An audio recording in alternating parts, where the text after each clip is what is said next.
Hi, boys and girls. Before you start the video, print the attachments for the worksheets if you don't already have a copy of them, and grab a highlighter. This is the Spanish class for Friday, September the 4th. Today in class, we first started by checking workbook page 14, which was the homework. I haven't received that from everyone yet. Be sure you turn it in, and then I'll check it and send you back comments on anything that you might have missed on Google Classroom. Now let's move on to the new things we talked about in class today. So we are on workbook page 15. It is mostly a page of notes, but you are going to use your highlighter.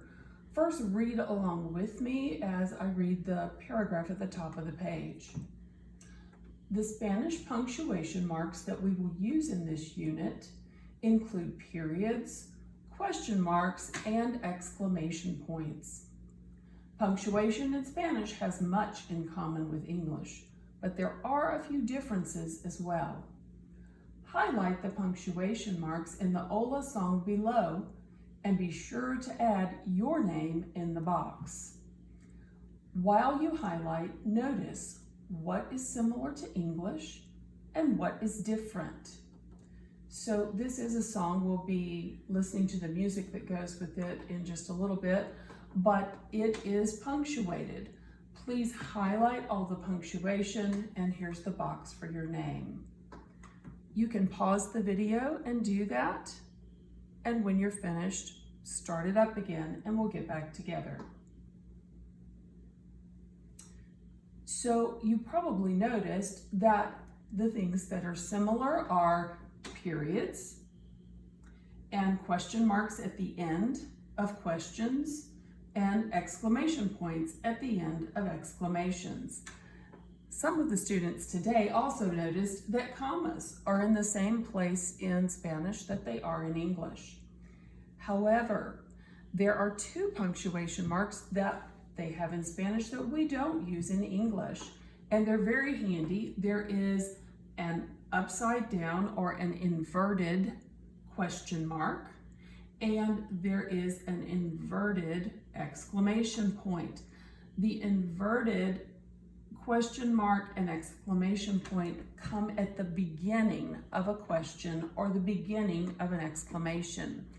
This is really handy if you think about it. If you are reading, it tells you when something is a question right when you begin it. How often have you been reading in a book or something at school and you didn't realize it was a question until you got to the end and you almost had to go back and read it over again?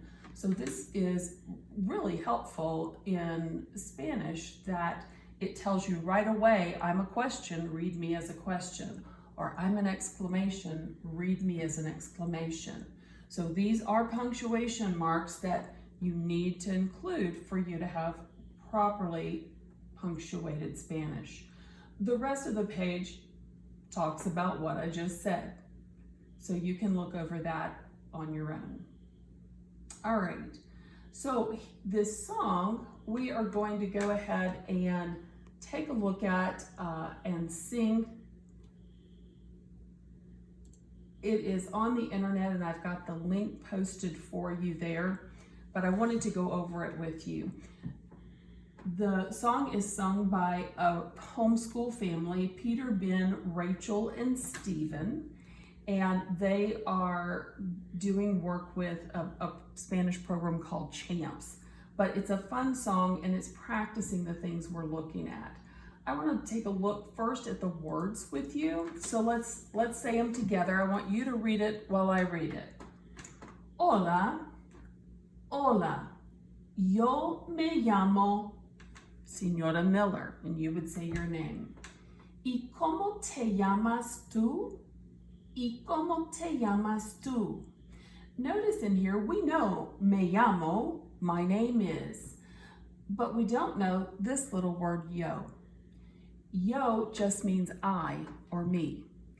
And it's not incorrect to put it in there, but it's not really necessary in Spanish. They don't use pronouns as much as we are because the ending of the verb tells us that it is talking about I or me.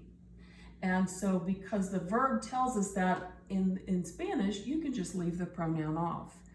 However, for the rhythm of the song, they apparently needed it, and so that's why it's included. Now, you know all the words in this sentence, but they're in a little bit different order than you're used to seeing them.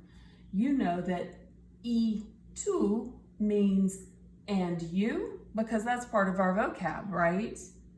So this line says, and what is your name, you? And again, the tú is not incorrect, but it is not really necessary except for the rhythm of the song, and that's why it's included. So it goes, hello, hello, my name is, and what is your name, you? And what is your name, you? All right, last verse, hello, hello, hola, hola. Let's say this one together. Todos somos amigos. Say it again. Todos somos amigos. You know the word amigos, friends. But these two words you probably don't know. This is all or everybody, and this is we are. So we basically it's written a little bit different order than we would say it, but it means we all are friends. Mucho gusto, amigos. Mucho gusto. Mucho gusto means it's nice to meet you.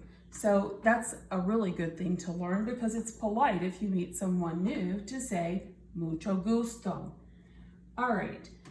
The one thing I want to point out here is this part of the song when you're going to see that they are saying it to each other.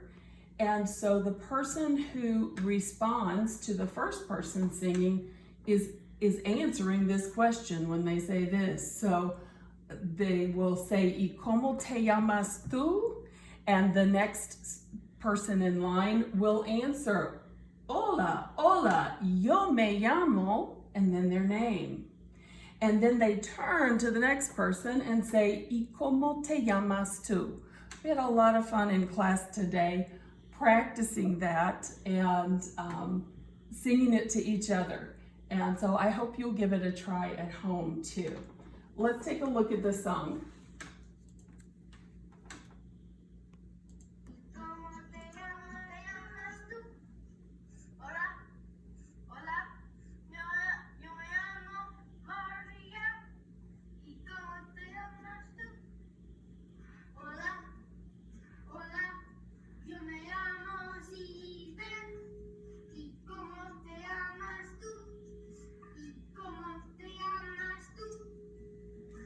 Okay, so whoops. So I want you to watch her. She's going to respond. Excuse me, I messed up my video.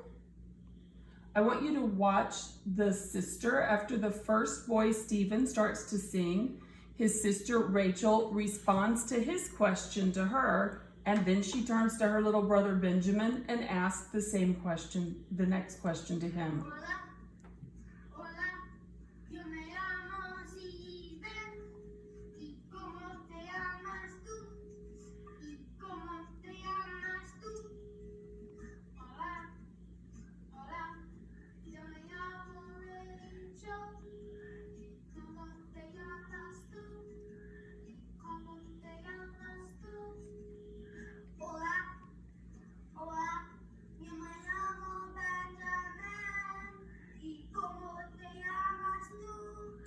All right, I'm going to stop it there. I would like you to watch the video and sing along with it.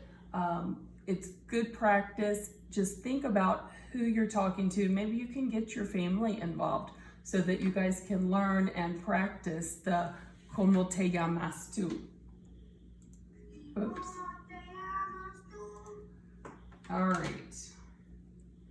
And then the last item that we did for the day is we practiced our punctuation. If you will go to page 16, there is a conversation between two students. You need to really look for the clues and the directions. Maria is very excited to meet Ephraim, but Ephraim is distracted and doesn't give her much attention. So if she's excited, I'm thinking we're going to see some exclamation points in her conversation. But Ephraim doesn't really pay her much attention. He's not excited at all about talking to her. She's kind of interrupting his thought process. And so not exclamation points there. Be aware that there are some questions asked, and so use them where they're needed.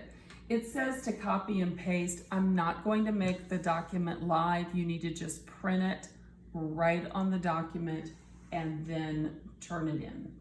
So the last thing I want to show you is the inverted question mark. Someone today suggested, I've always said do a small c with an I on top for the question mark. One of our new students, Gideon, suggested, what if you made a D, a small d, just don't take your line all the way down? I thought, what a great idea. So it's like a small d, but you don't bring the line all the way down, and then you put an I on top. Either way you want to make it is fine. I'd like you to practice a few just out in the blank space before you start your actual punctuating of the conversation. Enjoy it, and I'll talk to you next week.